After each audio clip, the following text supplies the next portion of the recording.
Coming up on Arirang News, the South Korean government announces the details of its direct payments of coronavirus relief money. It'll target households in the 70th percentile of incomes and below, and that'll be determined by last month's insurance bills. South Korea remembers the victims of the deadly crackdown on Jeju Island some 70 years ago. President Moon urges lawmakers to pass a bill to investigate it and compensate the victims. And Korea's big companies are going ahead with hiring season. They found ways to adapt to COVID-19 by moving the job interview process online. It's 5 p.m. here in Seoul. Thanks for joining us on Arirang News. I'm Devin Whiting.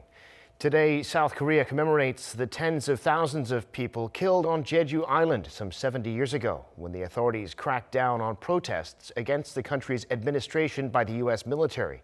Known officially as the April 3rd Jeju incident, President Moon Jae-in vowed efforts to restore the honor of the victims of the incident. Our Kim Mo-gyun reports.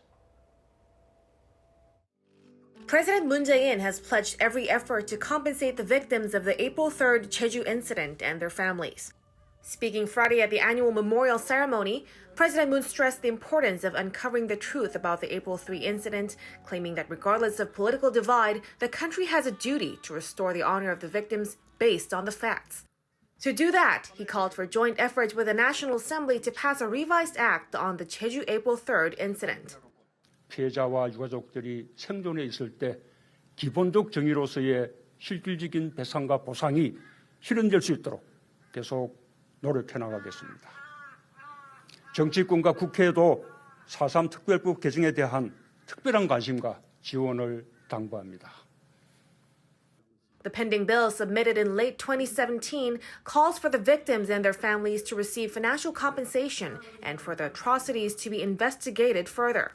Friday's ceremony held at the Jeju April 3rd Peace Park was scaled down from previous years by a factor of 100 because of the coronavirus outbreak. It was attended by roughly 150 people, mostly families of the victims, politicians, and related civic groups.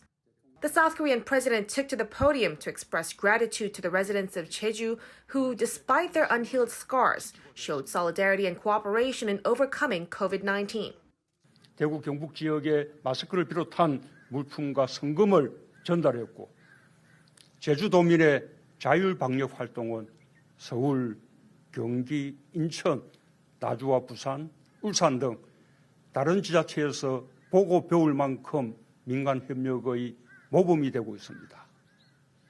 This was the second time Moon has attended the ceremony as president, and he was the first sitting leader to do so. In his speech 2 years ago, Moon again expressed a strong determination to completely resolve questions surrounding the incident. Kim Mo-gyun, Arirang News. It's already been more than a month since the K-League, South Korea's professional football league, should have started its new season. The delay has disappointed the country's football fans, but social media has become a new way for them to connect with their favorite players. Kim Sung-min has this report. Spring has come, the field is ready, and the players are raring to go. But the stands at FC Anyang Stadium are filled with silence. The starting whistle still hasn't blown for the K-League this year as the season has been delayed over the COVID-19 outbreak. It was sad that I couldn't get to meet our fans, especially as we've been preparing for this season since last winter. However, many K-League teams have found a new way to stay connected to their fans. They're using social media to provide highlight clips of previous matches and create other entertaining content, and they're getting thousands of views. As well as match clips, they set fun topics like foreign players special, or for this one, players who have fulfilled their military duty versus those who haven't. In the clips, they casually chat, laugh, and often make funny comments, and fans are loving the content. Going to the stadium to watch the match is my hobby, so I was really depressed that the matches were delayed because of the coronavirus outbreak. I was really thankful that I could see this fun online content from the players. It's not only the fans who are thrilled about this event. The players themselves are also excited about making these videos. It's been difficult to see our fans because of the delay over the virus, so I feel grateful that I can communicate with them through these videos. Along with their bid to keep a strong bond with the fans, K-League football players are also training hard to stay in tip-top shape for when the season finally gets underway. Kim Sung-min, Arirang News, Anyang.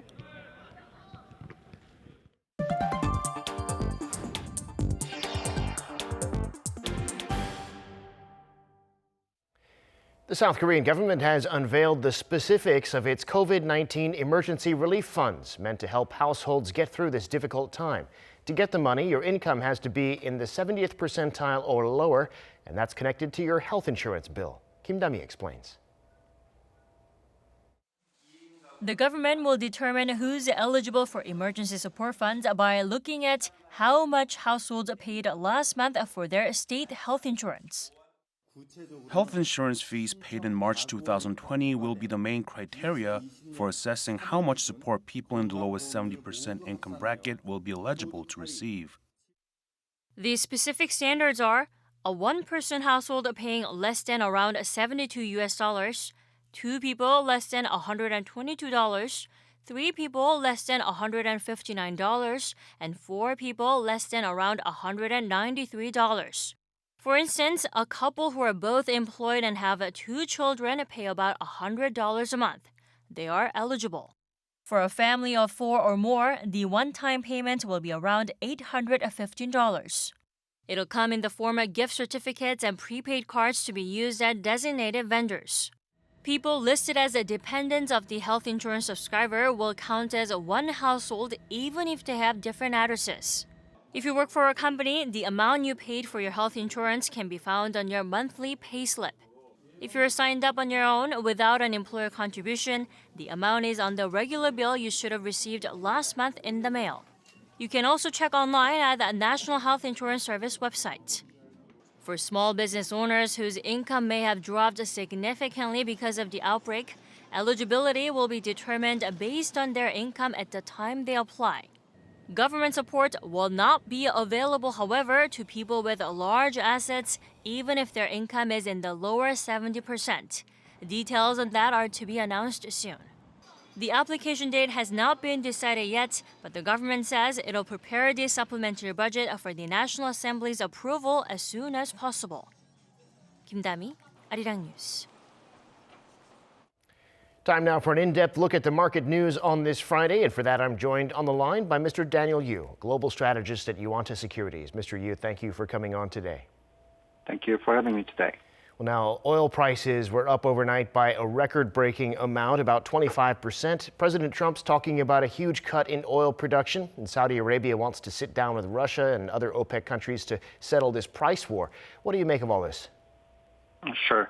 The volatility still remains quite high, but nevertheless, the oil price had recovered quite significantly in the first time that we've seen in the last several weeks. The reason for that is because the President Trump has said that he has spoken to Saudi Crown Prince Mohammed bin Salman, and as well as the Putin of Russia, and he had said that they are agreeing to maybe as much as 10 million to 15 million barrels output cut soon. Because of that, we had seen the oil price rise as high as $27.39 per barrel for WTI. But during the day today, it did drop somewhat to as low as below $24 because people were doubting that maybe this is not going to go through because we haven't heard anything about the U.S. side of the production cut. So people were doubting that maybe the Saudi Arabia or the Russia might not come through with this deal. However, though, if you look at the afternoon right now, the oil price is rising back up to $25.6 per barrel WTI, rising by about 1%. Reason for that is because there's a news that the OPEC plus countries will be meeting together through the video conference on the 6th of April. which is next Monday. So with that news, it seems that people are actually expecting that the cut of production might happen. If that's the case, then we think that the oil price can rise back up to maybe as high as $35 per barrel. Well, now this move in oil prices seems to have in part sent stocks higher in the U.S. and Europe, not here in Asia today, though. What's happening in the stock markets? Right. As you said, the U.S. market, as well as the European market, did quite strong run yesterday. The reason for that is because of the oil price rise, and that this is putting some positive news for the market movement. At the beginning of yesterday's U.S. market, the major concern about the huge surge in the unemployment ratios of U.S. The unemployment benefit is surged to 6.648 million last week, and if that news is actually the truth, then you are looking at unemployment ratio of U.S. going up to as high as 5% plus, and some people are estimating they might go up to as high as 15%. That is equal to 24 million Americans losing jobs.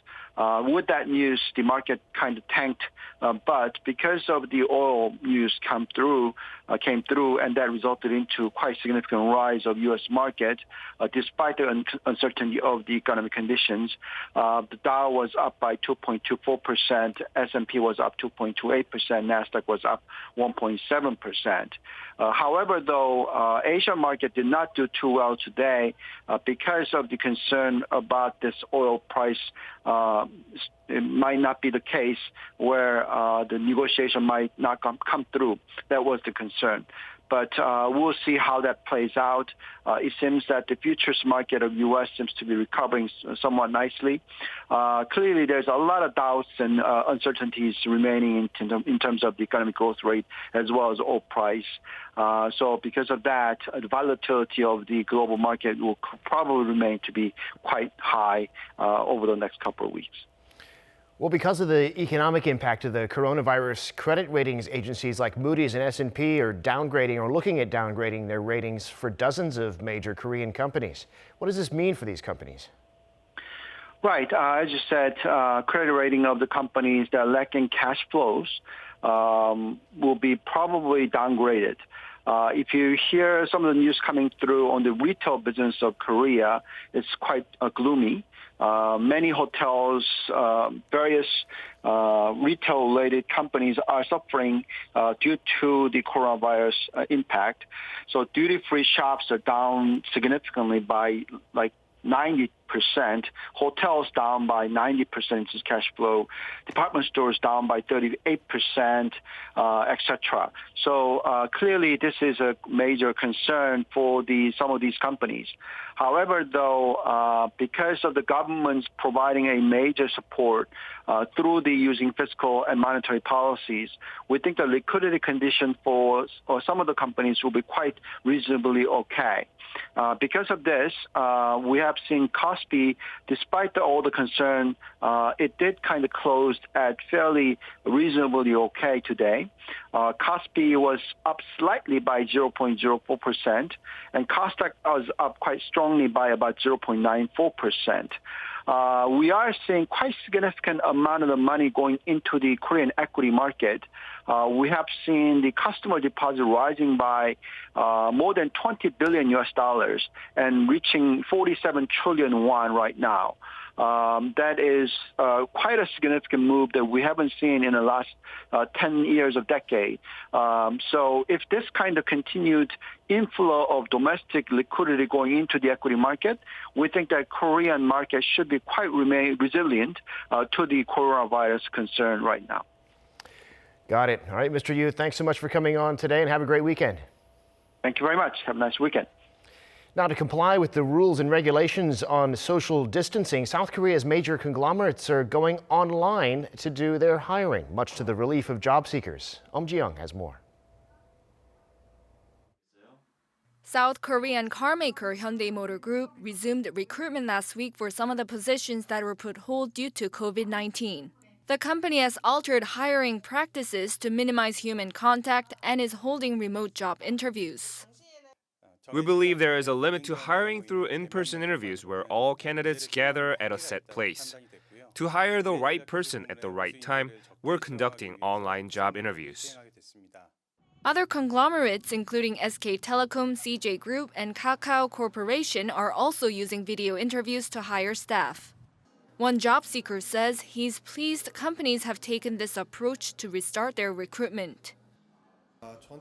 It's good news that the large conglomerates that I want to work for are resuming their recruitment through online means. I'm happy to use this method because the time and place of the interview are flexible. Because the COVID-19 outbreak has forced companies to scrap face-to-face meetings in favor of online interviews, apps with platforms for online job interviews are gaining traction fast. The video-based recruitment platform called 직감 has seen a surge in users in the recent months. Because of the outbreak, the number of companies and candidates that use our service has more than tripled in the last 3 months. He added that the demand for remote hiring is expected to increase in the future as it saves time and expense compared to in-person interviews and is an effective way of hiring competent workers. 엄지영, 아리랑 뉴스.